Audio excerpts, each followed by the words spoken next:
Ladies and gentlemen, the President of the United States.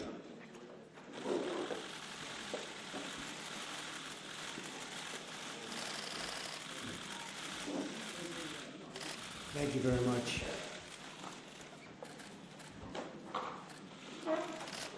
I just wanted to begin by mentioning that the nominee for Secretary of the Department of Labor will be Mr. Alex Acosta.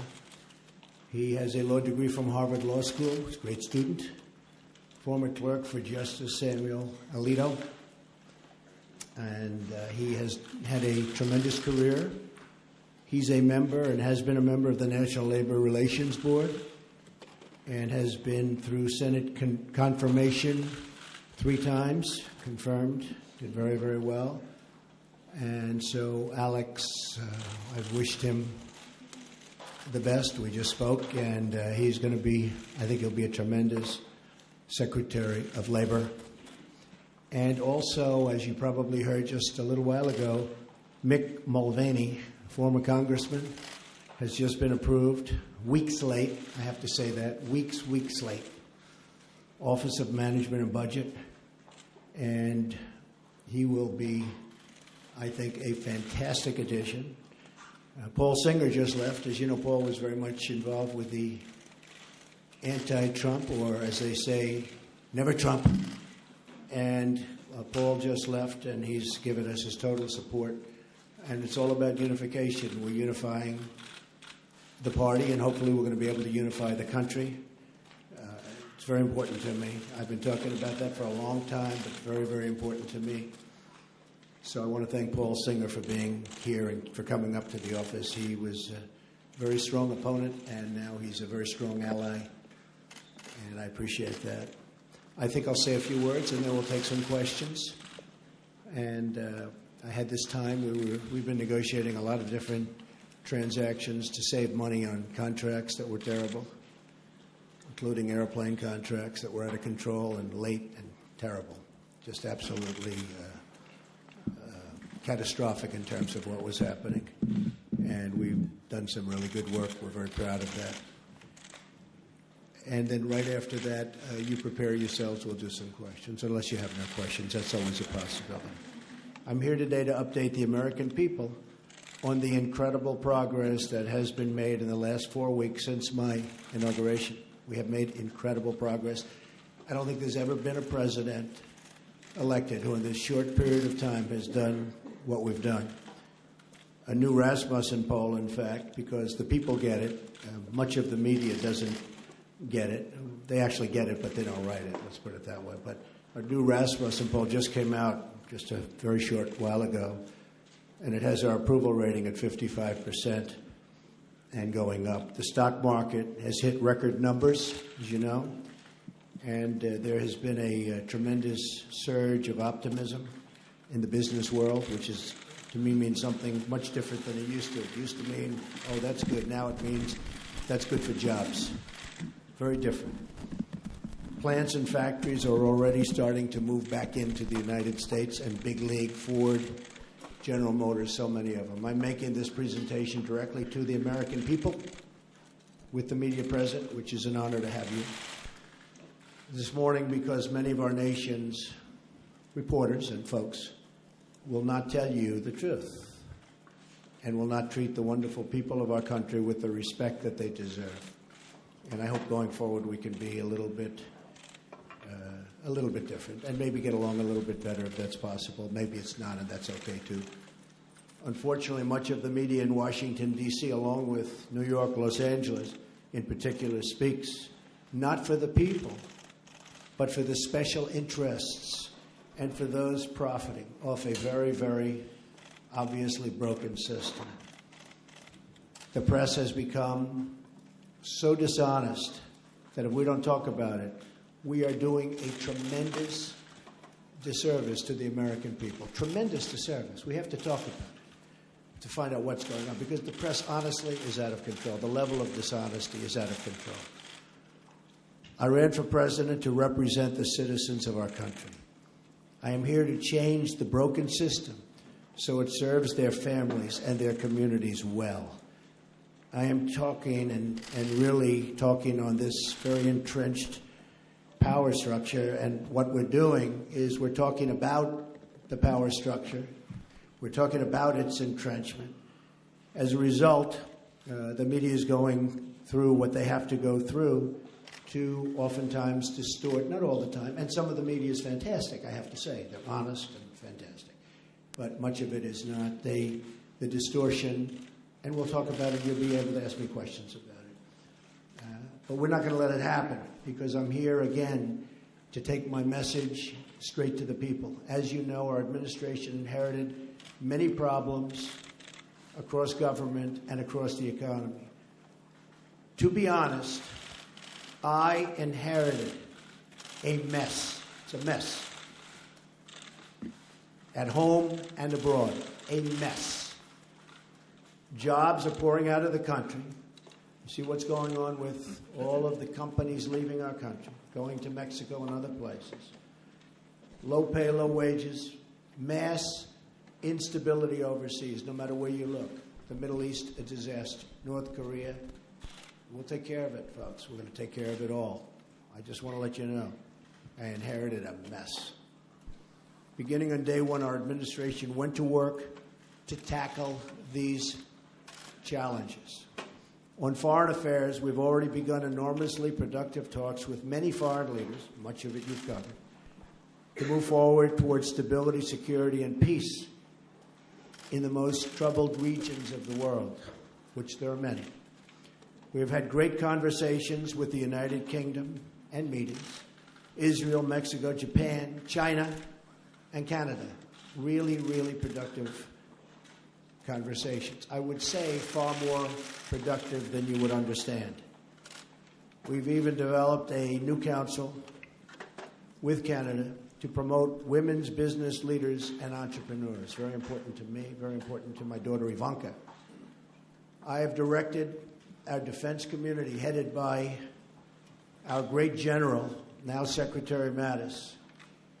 He's over there now, working very hard, to submit a plan for the defeat of ISIS, a group that celebrates the murder and torture of innocent people in large sections of the world. It used to be a small group, now it's in large sections of the world. They've spread like cancer. ISIS has spread like cancer. Another mess I inherited. And we have imposed new sanctions on the nation of Iran, who's totally taken advantage of our previous administration. And they're the world's top sponsor of terrorism.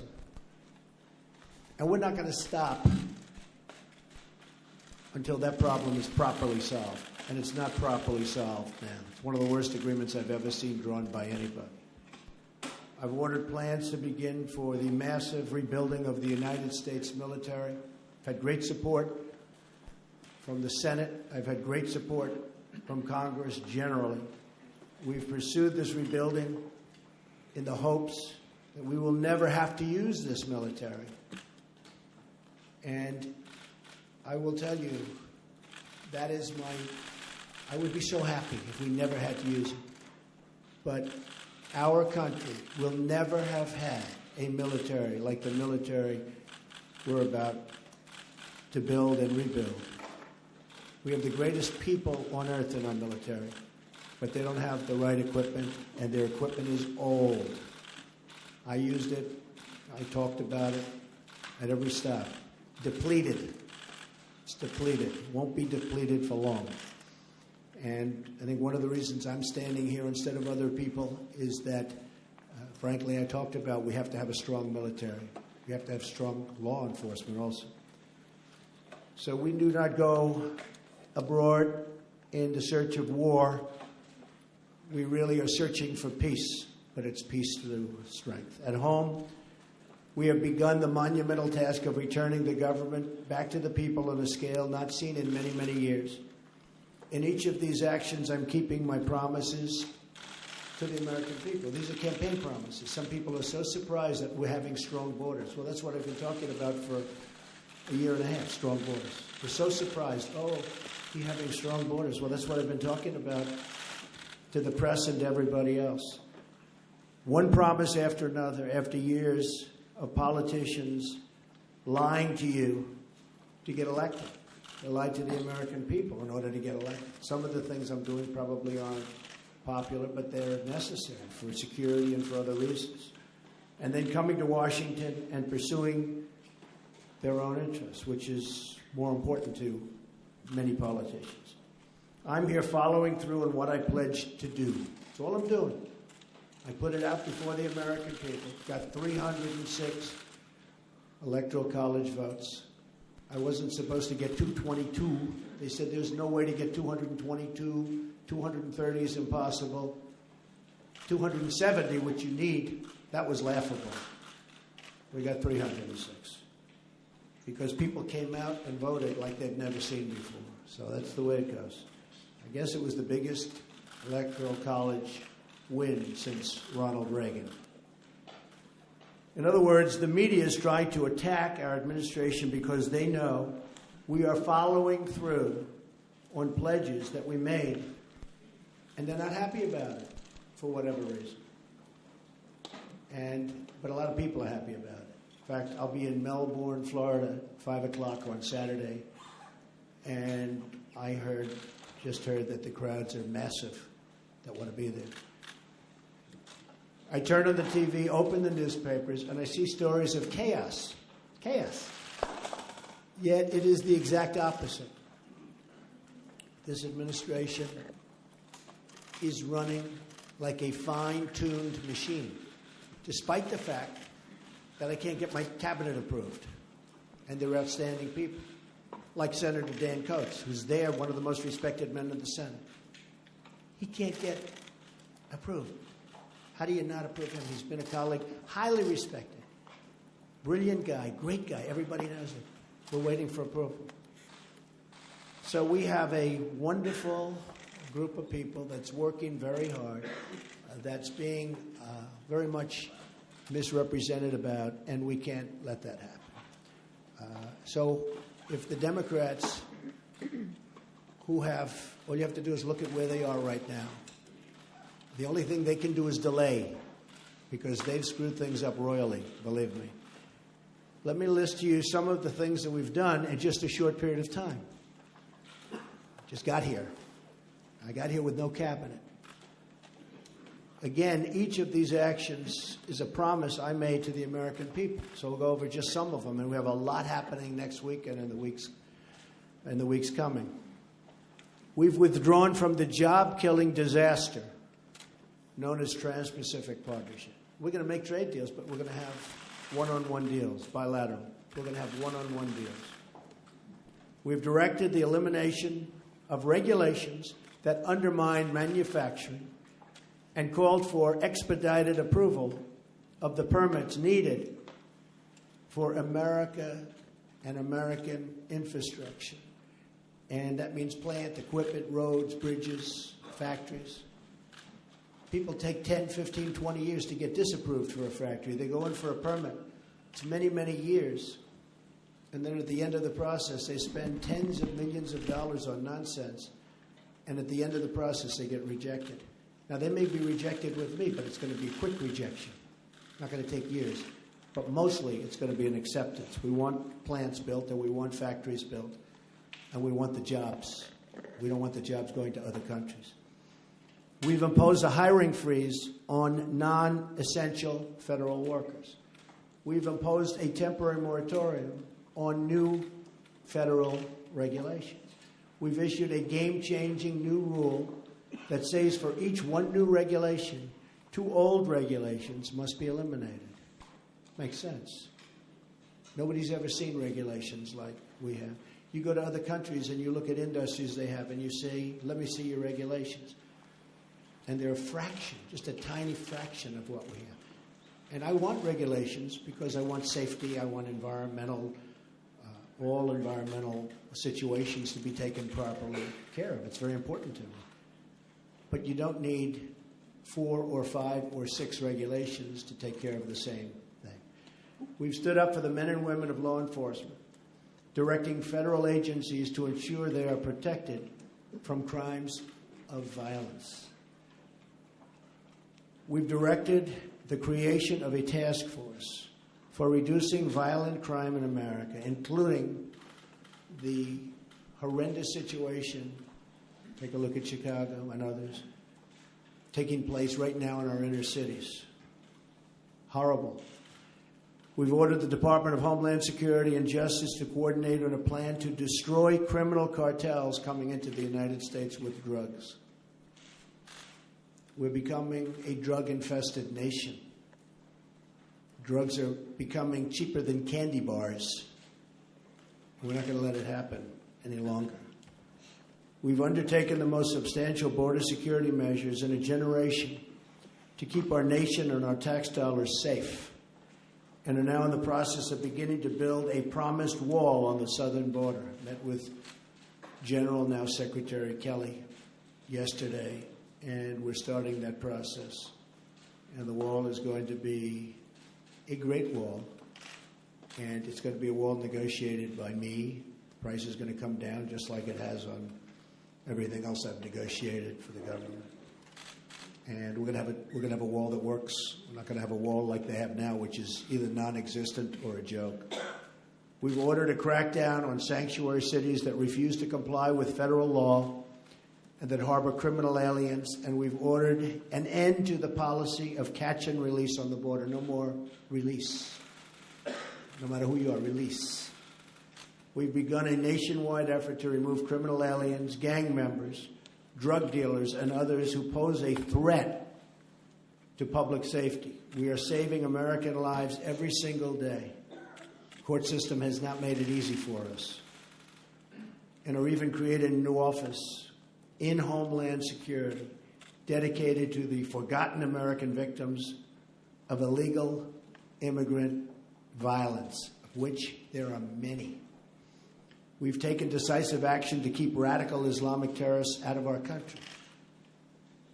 Though parts of our necessary and constitutional actions were blocked by a judge's, in my opinion, incorrect and unsafe ruling, our administration is working night and day to keep you safe, including reporters safe, and is vigorously defending this lawful order. I will not back down from defending our country. I got elected on defense of our country. And I keep my campaign promises. And our citizens will be very happy when they see the result. They already are, I can tell you that. Extreme vetting will be put in place, and it already is in place in many places. In fact, we had to go quicker than we thought because of the bad decision we received from a circuit that has been overturned at a record number. I've heard 80%. I find that hard to believe. That's just a number I heard, that they're overturned 80% of the time. I think that circuit is in chaos, and that circuit is, frankly, in turmoil. But we are appealing that, and we are going further.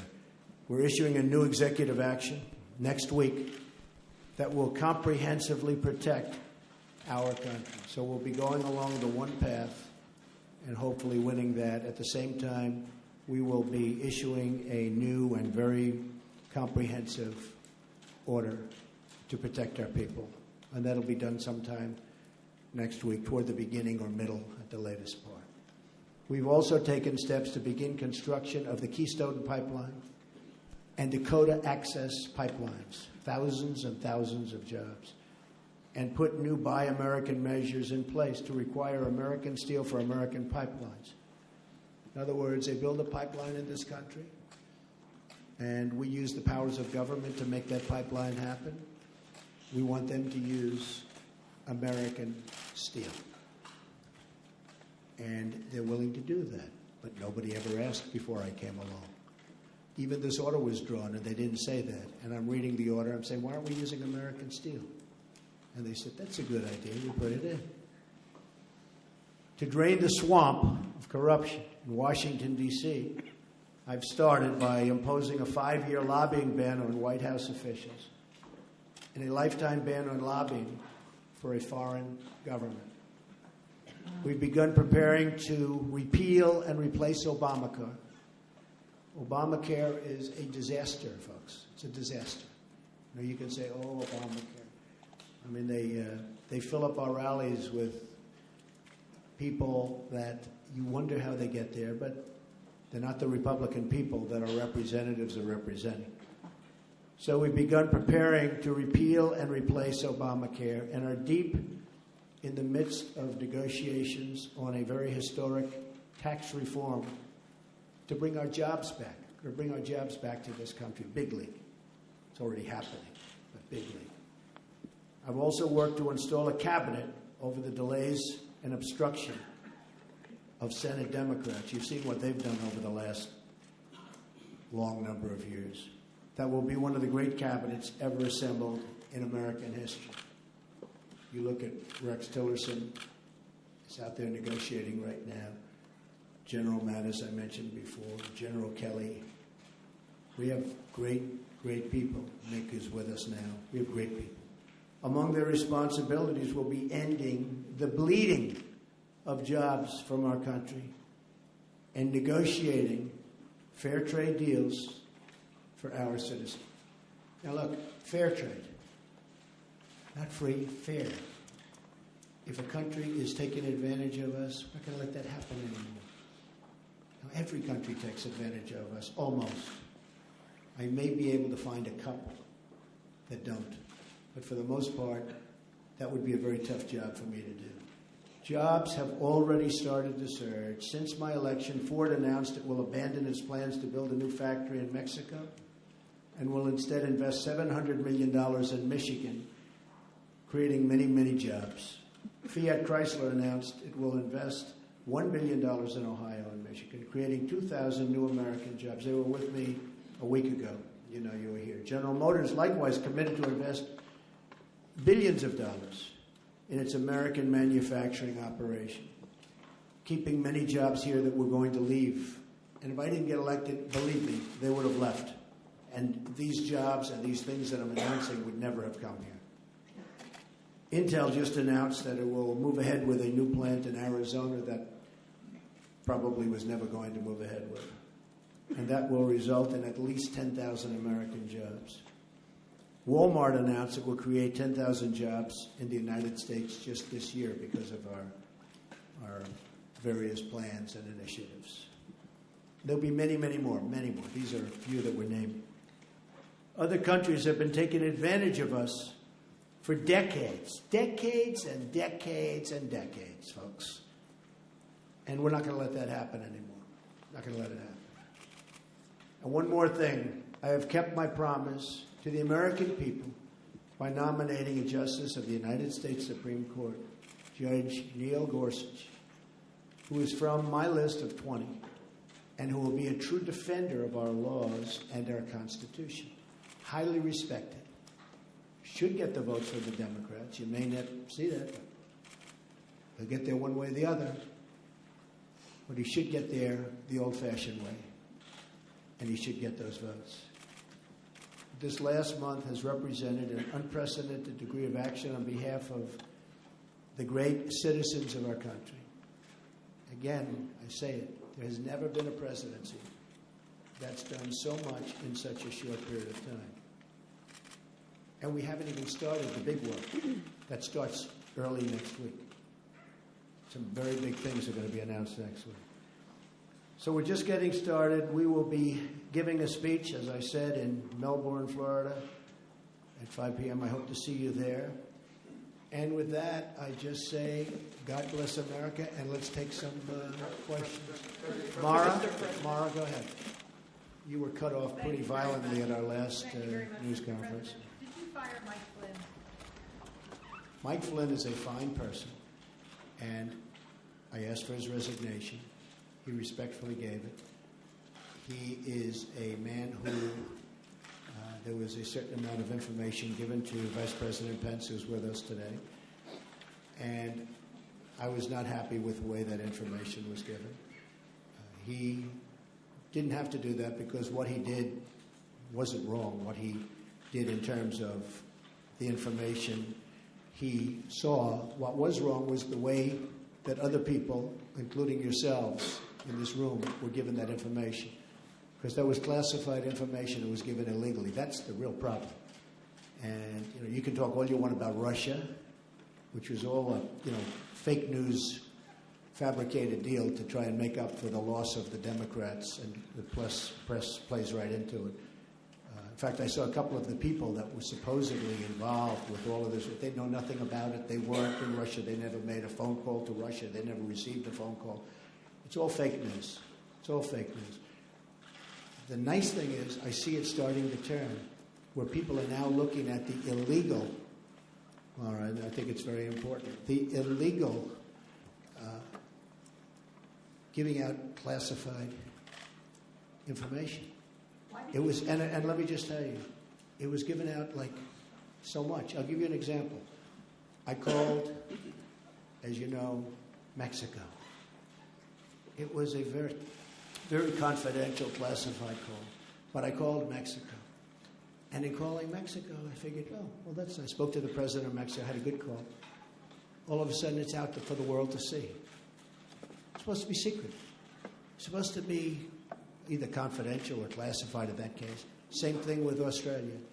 All of a sudden, people are finding out exactly what took place. The same thing happened with respect to General Flynn. Everybody saw this. And I'm saying, the first thing I thought of when I heard about it is, how does the press get this information that's classified? How do they do it? You know why? Because it's an illegal process, and the press should be ashamed of themselves.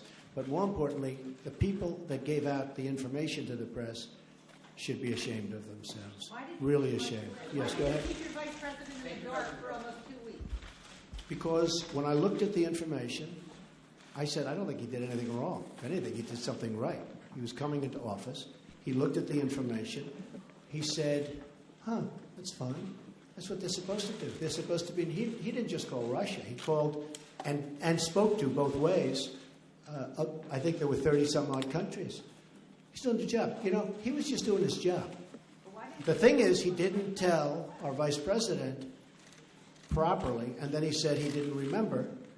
So either way, it wasn't very satisfactory to me. And I have somebody that I think will be outstanding for the position, and that also helps, I think, in the making of my decision. But he didn't tell the Vice President of the United States the facts, and then he didn't remember, and that just wasn't acceptable to me. President Trump, since you brought up Russia, I'm looking for some clarification here.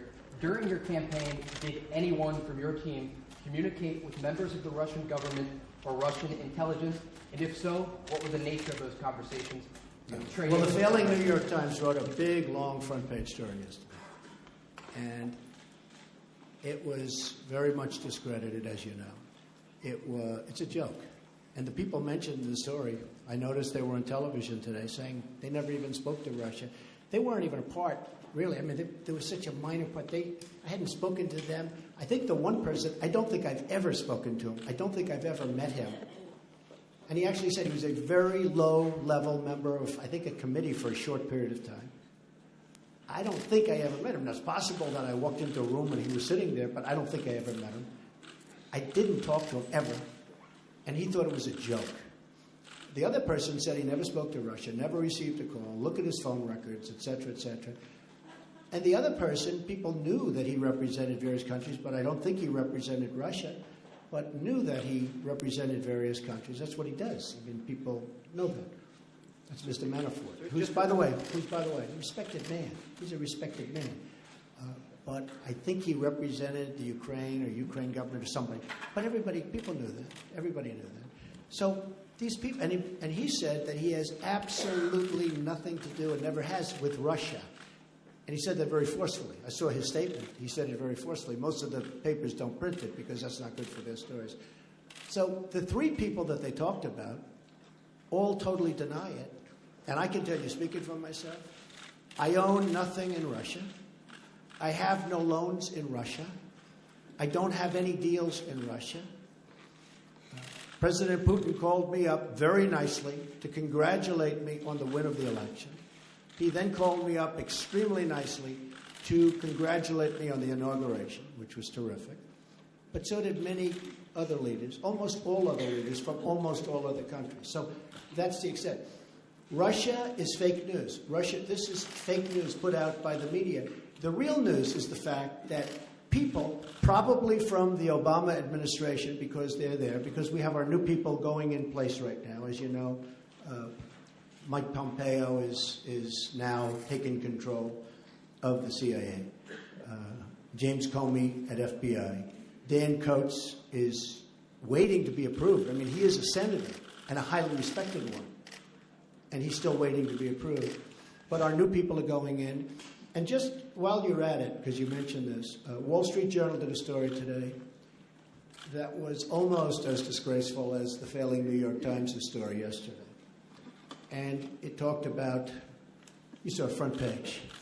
So, Director of National Intelligence just put out, acting, a statement. Any suggestion that the United States intelligence community, this was just given to us, is withholding information and not providing the best possible intelligence to the president and his national security team is not true. So they took this front page story out of the Wall Street Journal, top, and they just wrote the story that it's not true. And I'll tell you something, I'll be honest, because I sort of enjoy this back and forth, and I guess I have all my life, but I've never seen more dishonest media than, frankly, the political media. I thought the financial media was much better, much more honest. But I will say that I never get phone calls from the media. How do they write a story like that in the Wall Street Journal without asking me? Or how do they write a story in the New York Times, put it on front page?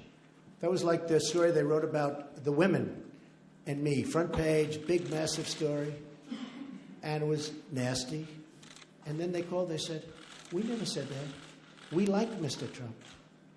They called up my office. We like Mr. Trump. We never said that.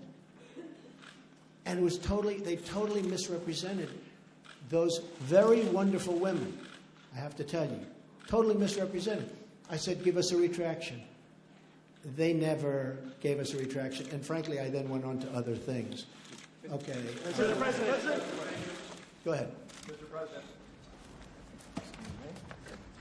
You okay? You said, I am just want to get on the table. Very simply, you said today that you had the biggest electoral margin since Ronald Reagan with 304 or 306 electoral votes. In fact, President Obama got 365 and Well, I'm talking about Republican.